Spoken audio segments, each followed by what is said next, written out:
These are various nutritive vegetables in Cameroon and Sub-Saharan Africa that we are preparing in recipes handed down to us by grandmothers in our various communities. This is going to be part of discussions and sharing at the African Center for Community and Development, where we shall learn some of the pillars of the thought patterns of our grandmothers in order to contribute to the development and the well-being of our peoples in Cameroon and Africa. But it's not too coincidental we are together here because we share common things together to talk about grandmothers. So today, the title is Grandmother's Diary.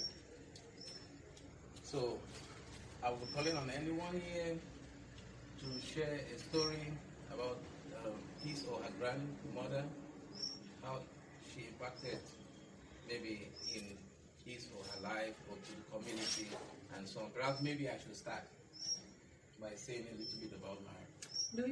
So my grandmother played a role of helping my parents to deal with us, her biological children, as well as the extended family that came in as relatives. So she made wonderful vegetable with country onions, with spices from the tropical rainforest of Cameroon that we shall share today. And she was very dynamic. I hope that her glory remains and is shared, even through my mom, who came to be a grandmother like she was, and also handed down traditions to us. So you're all welcome here, and perhaps the next person that will talk about the grandmom will be Chief Ndifo. Ladies and gentlemen, I think today we are to celebrate our grandma's kitchen. I never really grew up to enjoy our grandmother much because by the time I got to know her better, she passed on. But the little I can tell you, she hailed, my grandmother, maternal grandmother, hails from the Bakassi area. We have Indiana in Cameroon. And there, all what we have there is forest products. So they take from the forest and prepare and you eat. You are eating 100% nature. The food that I enjoyed from her was vegetable from the forest called in her dialect Bobe. In the Kenyan, it's called tanchot. It is a leaf that produces fruits that they call bush pepper. By nature, those leaves, when you slice them and prepare whatever sauce you want to prepare with, you don't need to add pepper in it because the leaves itself have the aroma of pepper and taste like pepper. So the bobe leaves could be prepared in so many ways, which I saw her doing it. She will get behind the house. After 10 minutes, she is back with a good chunk of those leaves. She will pluck them off from their strings because they are climbers. Pluck them off. And in less than 5 minutes, they are already sliced in a good quantity. After she will rinse them, get them in a pot that is already we already have hot water inside. She will now put a small hot water, she will now put the leaves there. And other African spice we get into it. And then okra.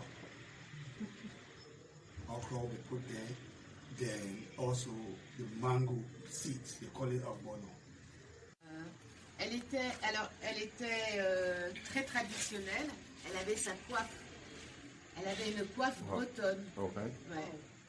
Le coiffe bretonne, c'était comment? Hein? Le coiffe bretonne. La coiffe bretonne, c'est un chapeau. C'est un ouais. La coiffe bretonne.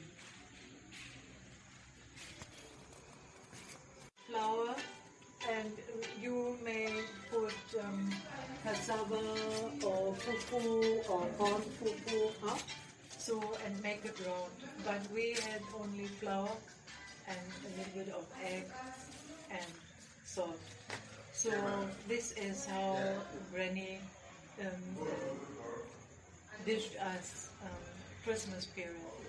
So because of strange influence from everywhere in Europe, we cannot say this is a typical German or this is a typical Middle European, because we had too many influence from the east side, Poland and Russia, and from the south, the Swiss things.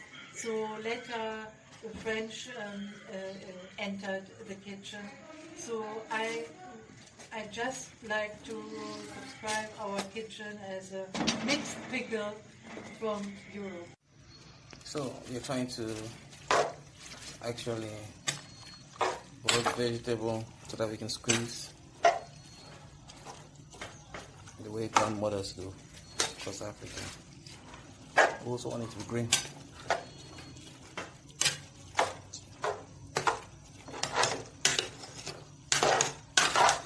What a legacy and cultural heritage.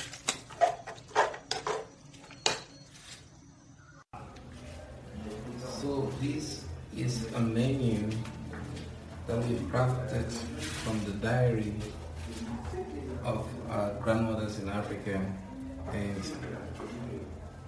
it is part and parcel of the program that we have here at the Health Complex and the African Center for Community and Development.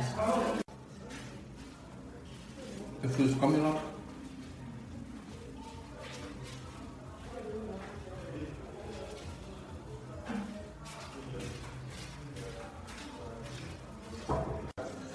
So we are actually at the stage of eating at the event called Grandmother's Diary, and I have just finished cooking recipes from us,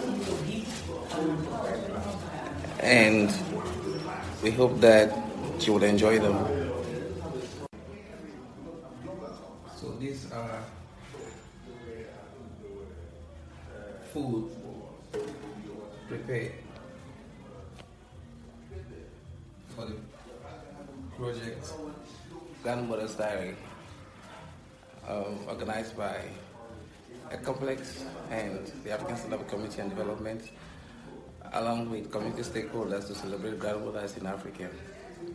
And you can see the food is great and it's going to be loved by everyone.